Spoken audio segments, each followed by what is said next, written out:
Powered by Riverside.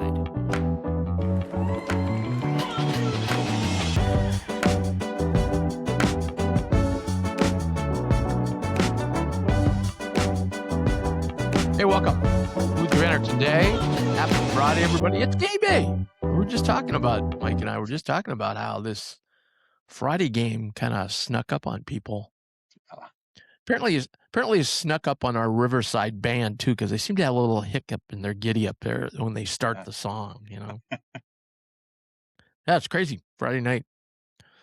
I guess it's kind of weird. Like I looking at the schedule, how there's a lot of teams. Like Xavier's off for a whole week before we play them. Like and like this little grouping in here, like they push 2 games onto a Friday, and it's just weird. It's weird just how the schedule is falling right now. Yeah. And I think next weekend's kind of like a dead weekend. We really need it though. We need a break, man. Right. Mac is just like, geez, 5 games in 12 days. Yeah.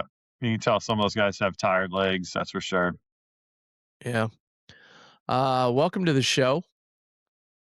We want to thank a lot of our sponsors today. We got 3 sponsors now, which is really exciting, but we want to talk about Infusion Brewing. Go to infusionbrewing.com, see all they have to offer. Great place to go watch the Creighton game tonight. Go to the Infusion Brewing tasting room and watch it there, and you can taste all their beers.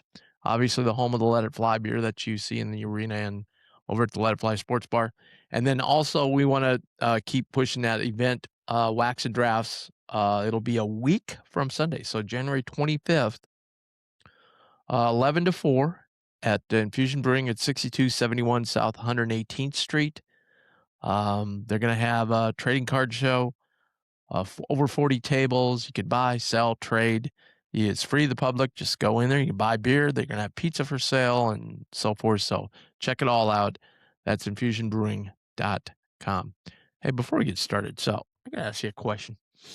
Got up early. I was listening to Minneapolis radio, and they got into talking about Song Sung Blue. Have you heard the movie Song Sung Blue? Have you heard about this thing? I have not. You have not heard about it? No. There's commercials constantly on TV about it. Okay.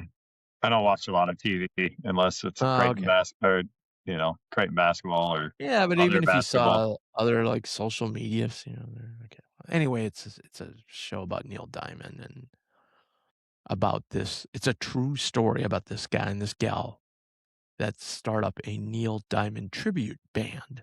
Oh, I have seen one commercial for it. Yes. Okay. Yeah. Okay. Yep. So here's the thing, because this is so interesting, because we were so into this. We were like, oh man, we can't wait to go, because we've seen Neil Diamond in concert. We went to this movie, and it just shocked the hell out of me too. And the guy on the radio, one guy had seen it, and he said something. So when you see that commercial, what do you think of the movie? Like, what would your idea of the movie be?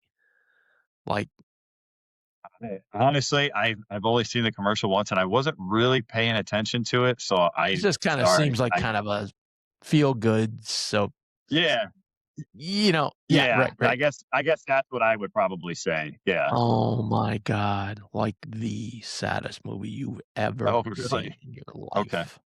Okay.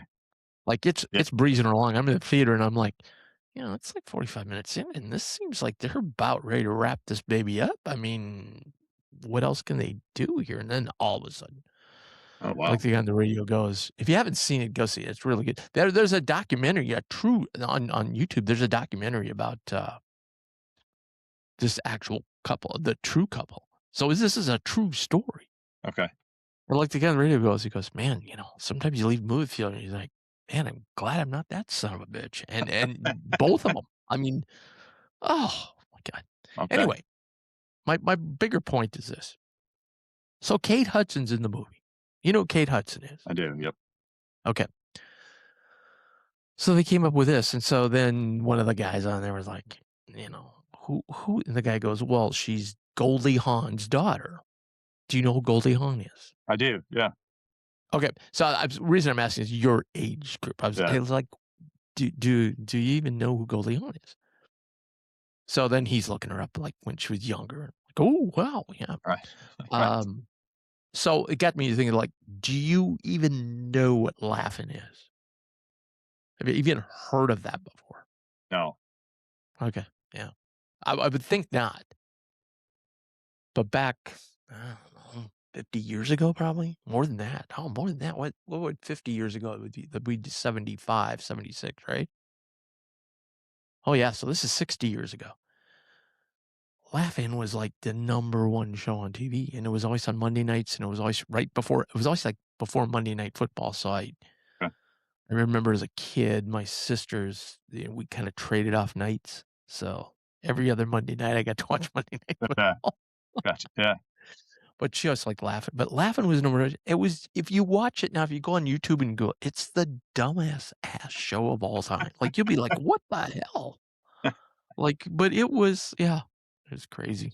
I just got to thinking about that, like that show and like the other one you'll see on, have you ever seen Green Acres before? I have seen Green Acres. Yeah. Okay.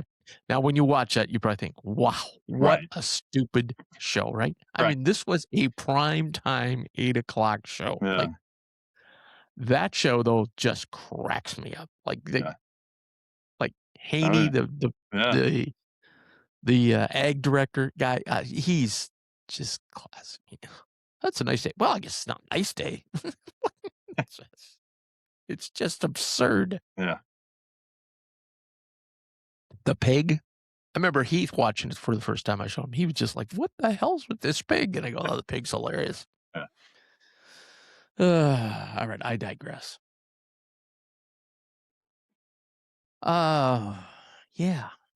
So I guess we can nostalgically talk about Providence because we just got done playing Ed Cooley. Yeah. And the flex offense. Right.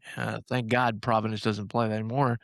But back in the day, Ed used to grind us down as the flex man. Back when we had Doug, like they were the one team that beat us, I think, consistently. Like, we beat Villanova, Right. but damn, they get a lead and they would just grind us down. So that's what happened the other night too. Yep. You know, he knew Jason Green was hurt and he just went to that flex offense. So if you haven't seen, watch our post-game show because we started talking to Austin about it. Because I know basketball, but not like a guy like Austin who played, Right. high level AAU and all these things. And he's just like, oh my God, everybody knows the flex and da da da da da. And then we got Huss on there to talk about the flex. It was great. It was great conversation. So make sure to check that out. We'll put the link in with today's show as well. At any rate, we're moving on to the Providence Friars, who early on, I made the statement, oh, Xavier's the worst team in the league. It's not even close. Then along came Marquette. And it was like, okay. Yeah. Now, some guys on the BlueJBanner.com message board are like, yeah, Tim, you're so wrong. And I'm like, I'm still sticking with Xavier. But now Xavier's 3-4. They're the head of that bottom pack. Yeah. But Providence is, you look at those teams, you look at Georgetown, Providence, Marquette, Butler. Like, I thought Butler preseason was, non-conference, pretty darn good. Oh, yeah. Had some nice wins. And then when they played us, I'm like, this is a team that's, Right. who did they play at home and just had a crushing loss? They should have won. And, I'm like, they've got one win. Like, there's 4 teams that I thought, and I still think have some pieces, all have one win, and Providence is one of them. Yeah. And so to me, that's what makes this really scary because you're going 100%. to their place, a place that's traditionally a tough place to play. And the fact that they've only got one win, like, gosh, you're just sitting there going, geez, at some point they're going to put this together. Right. Yeah, I mean, but they just don't seem to. I mean, they should have beaten UConn for crying out loud. Yeah. Friday night at the AMP is going to be tough. Yeah, at St. John's too. Like, winning at MSG. No, and then they lose to, like, they don't even look like competitive sometimes at home this year. Yeah. I mean, did they, I forget now. I'll look at the schedule here, but did they play Marquette already? They have not played Marquette. Okay. So, all right. So So they played Butler. They lost at Butler in that crazy 113-110 game. Insane. Then they lost at Seton Hall 72-67. Won at St. John's 77-71. Lost at home against UConn 103-98 in overtime. If anybody watched that game, I mean, Providence, it's one of those. I don't. Wasn't that a game that was going on the same time as a Creighton game? Yes. Or something like that. Because, I left, I think we were at Letterfly, and I left, and they were up by 10 with like 3 minutes to go. So I'm like, well, what an upset. Yeah. Yeah. How, good for UConn coming back, bad for Providence giving up that lead at home, too.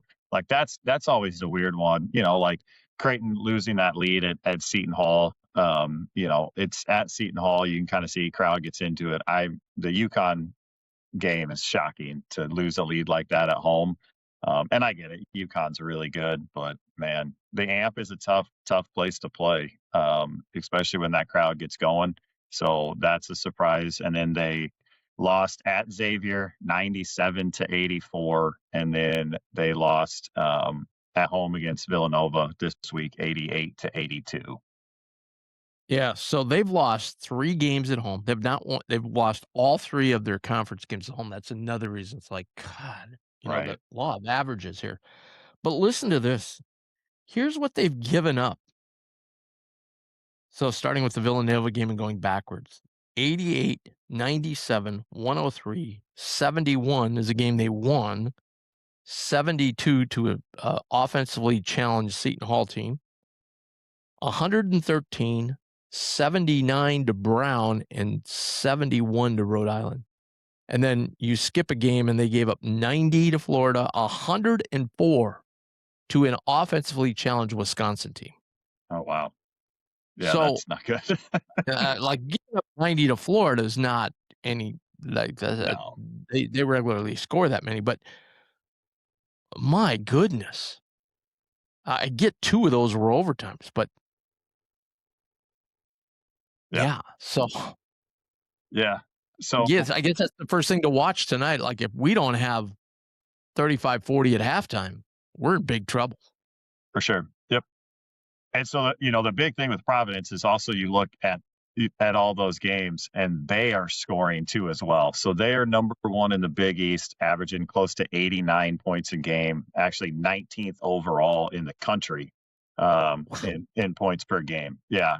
But they give up 85 points a game, which is worst in the Big East. So, they are so it's going to be really interesting. And, kind of the big thing that pops off the page, and, this is something for Creighton, is teams are shooting 38% from 3-point range against Providence, which is, worst in the Big East. So they're not guarding the 3-point line. Teams are shooting them in against Providence. So, that's going to be, obviously it's a big key for Creighton because we all know Creighton likes to shoot the 3. So, if they're knocking down shots, that's going to be massive. Now, on the flip side, that Georgetown game, I had a bunch of people text me. They're like, "We watched the preview show. You said Georgetown can't shoot and score." I was like, "Yeah, I know." I'm like, well, but I would say to those people, what did we say? We said history would tell us that tonight they're going to shoot really well. We just Yeah. And I just Creighton's defense just wasn't very good the other night. Like, their pick and roll defense was bad. Their help was late the majority of the time, and it just so this is going to be a really interesting game, with the Jays and with tired legs traveling back to the East Coast. It's going to be a challenge for them. They Providence shoots close to 48% from the field, which is second in the Big East, and then 35% from 3-point range, which is fifth in the Big East. They don't they average 38 rebounds a game, which is third in the Big East. So again, Jays are going to have to battle on the boards. This is just a story that we continue to tell every preview show, and I'm sure we talk about it in a post game as well, that the Jays are just going to have to battle on the boards. They average 16 assists a game, fifth in the Big East. They only they turn the ball over 11 times a game, which is eighth in the Big East. So they don't turn the ball over very much. So eighth is at the bottom of the Big East for turnovers in a game. So they just don't turn it over very often. Obviously, we just talked about it. They're not great defensively. They're only getting about 6 steals a game. They do foul quite a bit. That's good. Yeah. So they average close to 20 fouls a game. So the Jays can be aggressive. Big thing is I think we always talk about this is not settling for 3-point shots. A team that is that bad defensively, you can get to the bucket, do different things, get mid range like Dix and Swartz like to do, and bring in the defense and then get good 3-point shots. Don't just settle for 3-point shots.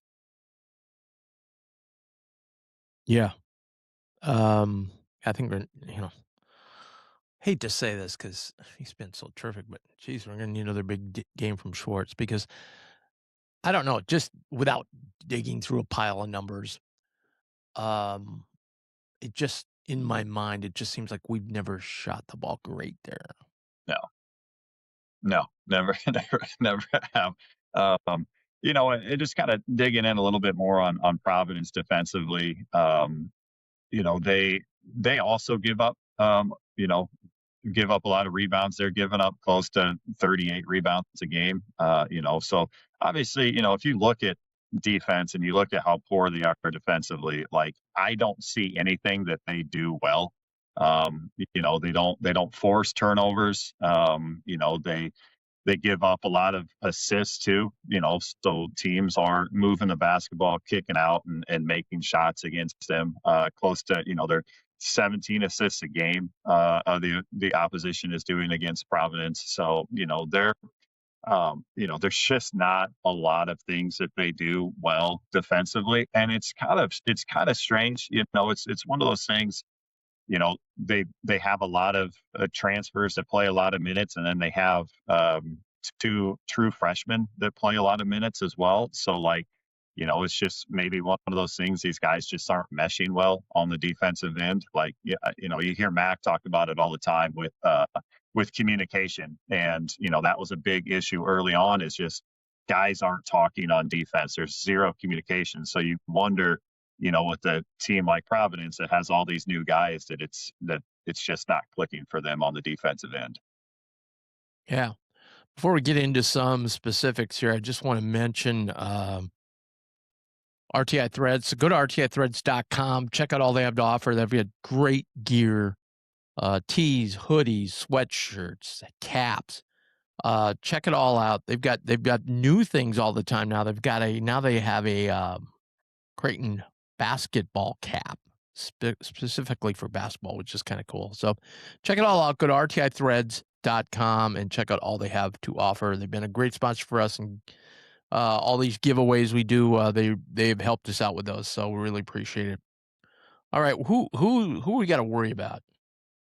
So their leading scorer is Jason Edwards, 6'1" guard, averages 17 points and 3 assists a game. He's a transfer from Vanderbilt. He shoots 42% from the field, 35% from 3-point range, and then 78% from the free throw line. He's playing about 27 minutes a game. In the game against Butler, when you score 110 points, obviously a lot of people are going to score a lot of points.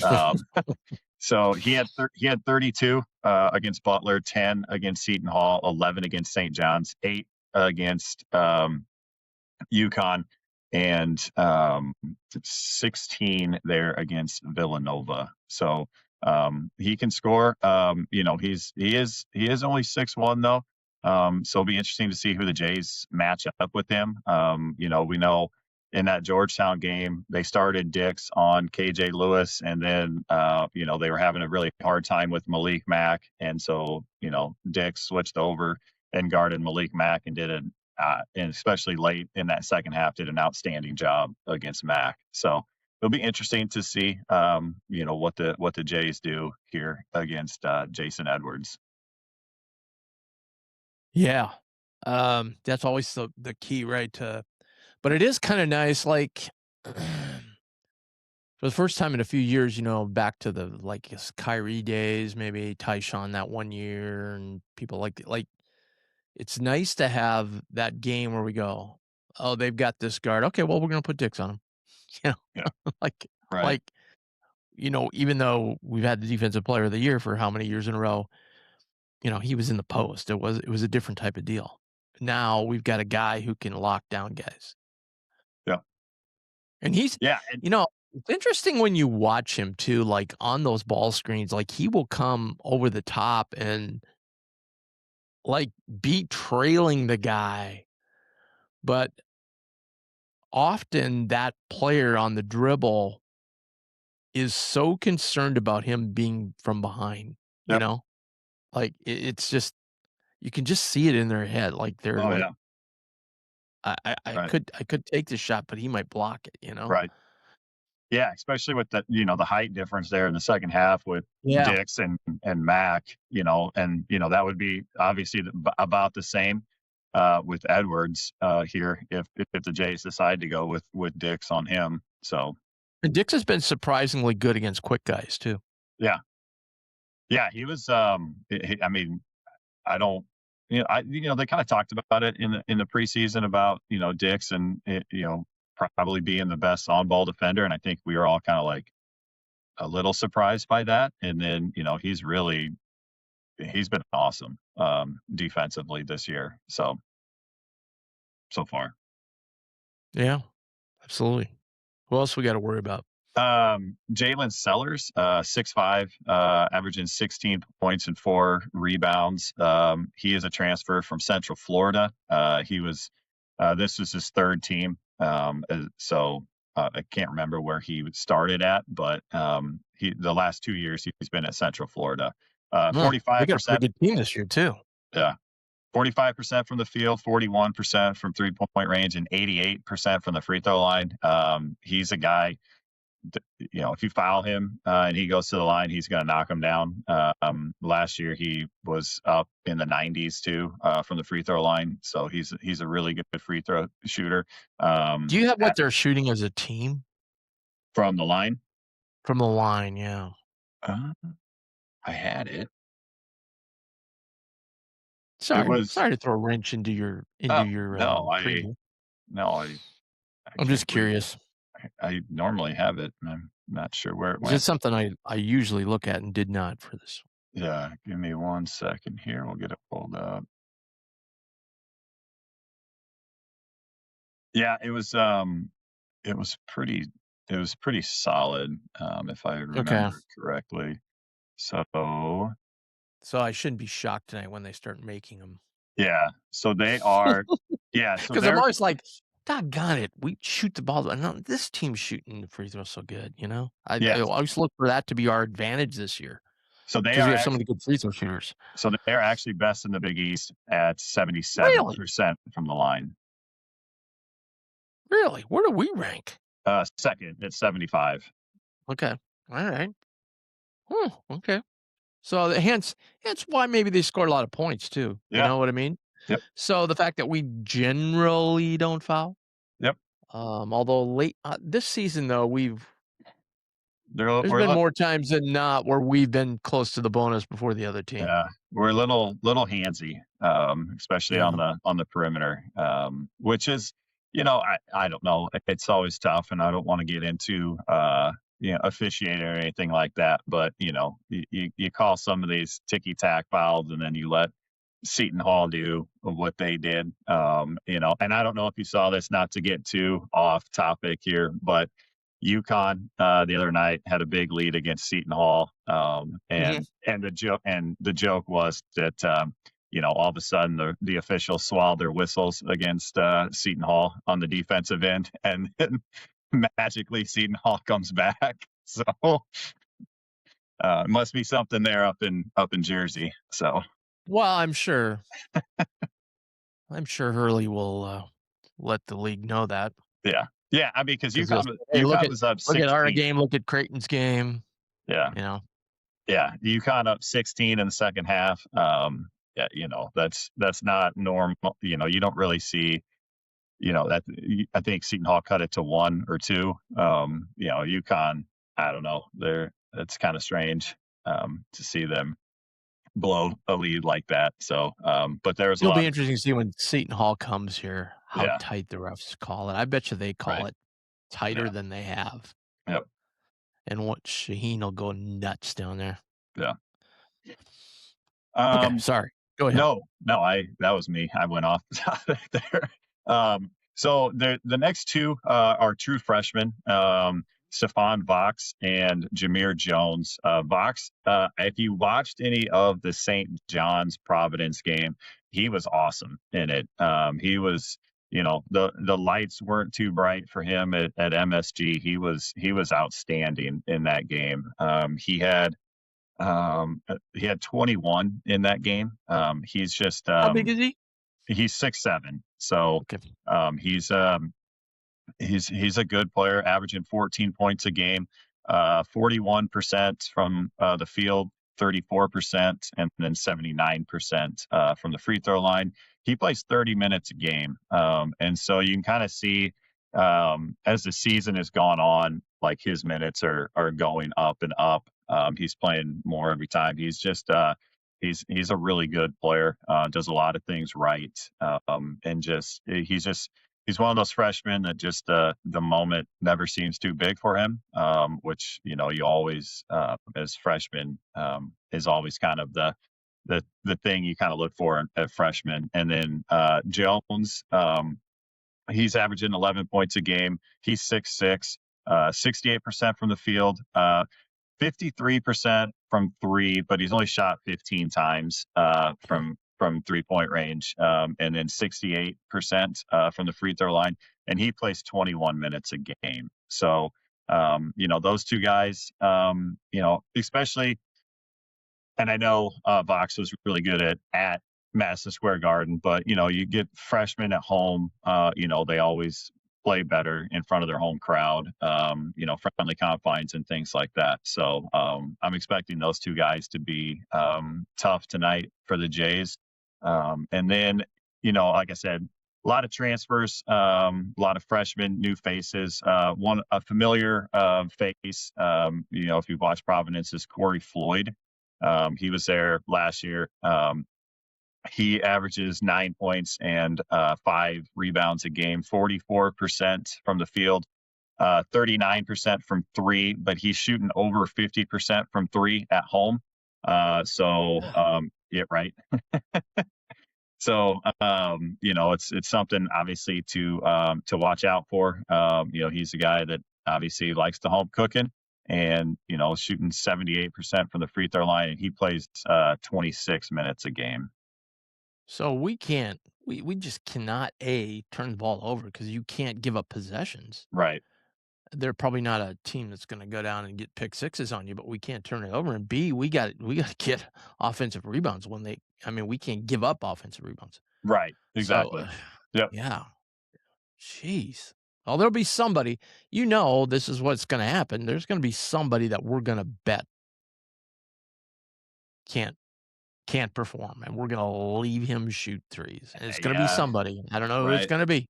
Right. They're going to find something on film that says, yeah, we think we can live with this guy. Right. Yeah.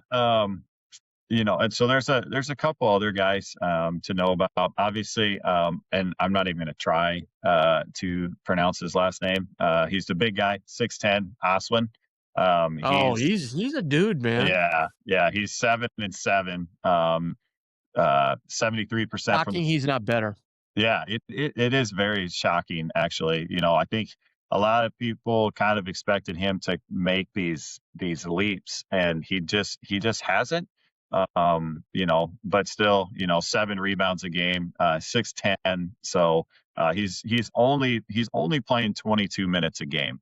And it hasn't been one of those things where he does tend to get in foul trouble as well. So that's one of the things that is keeping him off the floor is fouls, and he's not doing anything in Big East play right now that's like, okay, it's slowly starting to click. There's no like some of these other guys that we've talked about, big guys where, they have like that 15 and 15, 15 points, 15 Yeah. rebound game where, he hasn't had any of those so far in the Big East. And of course and if you've watched Creighton film, if you're an opposing coach, you're telling your big guys, man, go crash the boards, go get some easy second chance points, get yourself going a little bit. So that's the Jays are going to have their work cut out for this guy.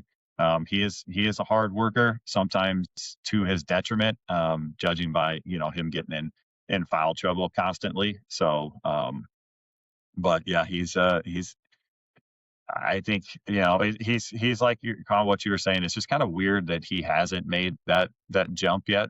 If there's a problem there. Yeah, He's coming into the season, man. He was the guy everybody was talking about. Yeah. I think he was like second team, right? Like preseason Big East. Yeah. Well, and Freeman was first team, so Well, just putting that out there. yeah, for sure. Yeah, so it's going to be a shootout. It is. Yep. They got a couple of other guys just to kind of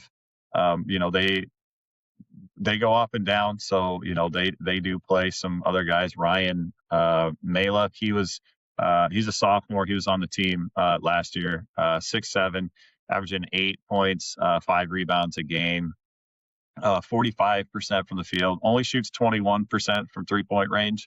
So I don't know if that's the guy that you're kind of talking about that, the Jays might leave open when he comes in.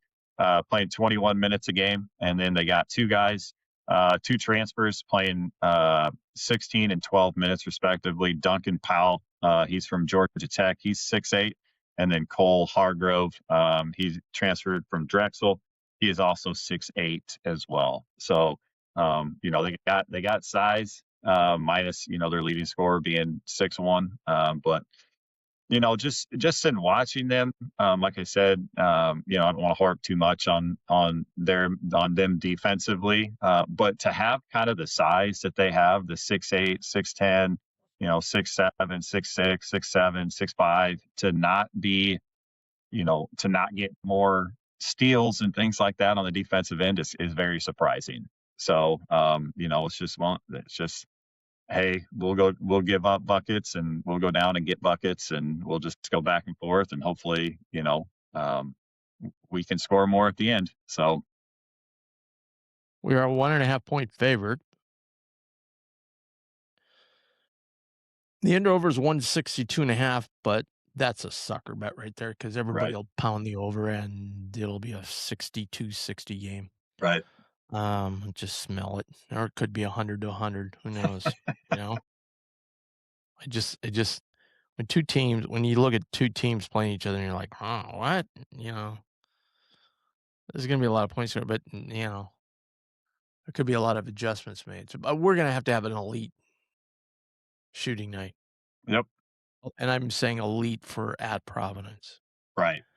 If we don't, we're cooked. Yeah. Because I don't think we can hold up, even no matter how good our defense is. I don't know that we can hold up. I mean, you look at some of the teams they played, the better teams they played have all scored 90 points. You know? So, generally speaking, though, when we get into the 80s, we win those games. So, yep. Yeah, it's going to be one of those things. Who can, it's funny. You look at these teams offensively, and you do that, but it's going to come down to who can string a couple stops together. Who can especially in that second half, because I think we're all anticipating a back and forth, up and down basketball game. Like who in final 5 minutes, who can string a couple stops together to maybe bump that lead out to 6 points, 6-8 points. And one thing we traditionally, and I think this year too, have been good at is forcing teams to take mid-range, and maybe that's going to be the game plan. Just do not run them off the three-point line. Yep. And we'll take our chances going 3 for 2. Yep. All right, that's an excellent breakdown. It doesn't make me any less confident, that's for sure. Well, Any more confident, whatever. And but I want to wrap it up by our new sponsor, Vino Moss. Vino Moss with 2 great locations now at the Greyhawk Point location at 144th and Maple, just south of Maple, and then also over in the Shops of Legacy, 168th and Center. So check them out. They have a great wine club, so go sign up for that. And then tonight, I know at the original location, the one on 144th and Maple, right next to Blue Sushi over there, they have wine tasting tonight, which is a special price for members. So check it out. That's Vino Moss. Go see all their wines and everything they have to offer. VinoMoss.com. Great charcuterie boards, by the way. When you go in and have a glass of wine, you're a little hungry. All right. Thank you so much. We'll be right with you right after the game tonight with the post game. Hey, Tim, I did have one question for you. Yes. Because I think a lot of people are kind of wondering, do you have any update on Hudson Greer? Like, is he still struggling or? No, he's not struggling at all. He's ready to go. Okay. No. I just think they're trying to find us. It's kind of a matchup thing, I think, Yeah. Now, I would think, though, what to watch for tonight is the Jason Green. Right. Because that ain't getting better anytime soon. No. So, how much is he going to be able to go? And if he can't go as much as, say, take out the fouls, if he can't go as much as he did in Georgetown, then that brings Hudson into the mix, right? Right. Because then you've got to shift Isaac over to the true 5 of a lot. And if you do that, you're going to need to get another rebounder in there. And Hudson's probably that guy. Yep. Although Karam played well. Yeah. I think Karam's a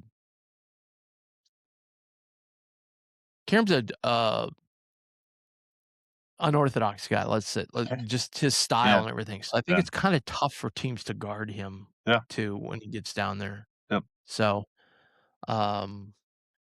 no, Hudson's totally ready, totally there. Right. They've just been working him in, like they've been doing a lot of scout team stuff with him now, just so he keeps getting a lot of reps. Yeah. And keeps being on the floor in practice. So, Yep. I know he's a guy that'll be ready if called. So right, yeah, we're just kind of talking about tired legs and all that stuff, and you got a fresh Hudson Greer, ready to be unleashed. Yeah. So yeah, the only thing is we've really, this is the deepest we've ever ran, guys. So we got guys like Fedora not tired. There's one guy on the team that's gonna be tired. It's gonna be Josh Dix. Yep. Maybe Swartz a little bit too, because he's played a lot of minutes lately. But Yep. Isaac's load has been lifted a little bit lately. Yep.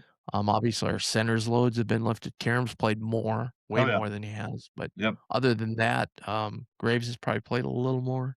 Yeah. So. All right. Yeah, I was just curious. All right. Yeah. No. Good question. Thanks, everybody. You can go to Brackettville, see my newest bracket. Creighton's not in it. Spoiler alert. As I said, check us out in the post game tonight right afterwards, and make sure and hit that subscribe button and pass this along to all your friends. And let's get another one tonight. Yep. All right. Go Jays.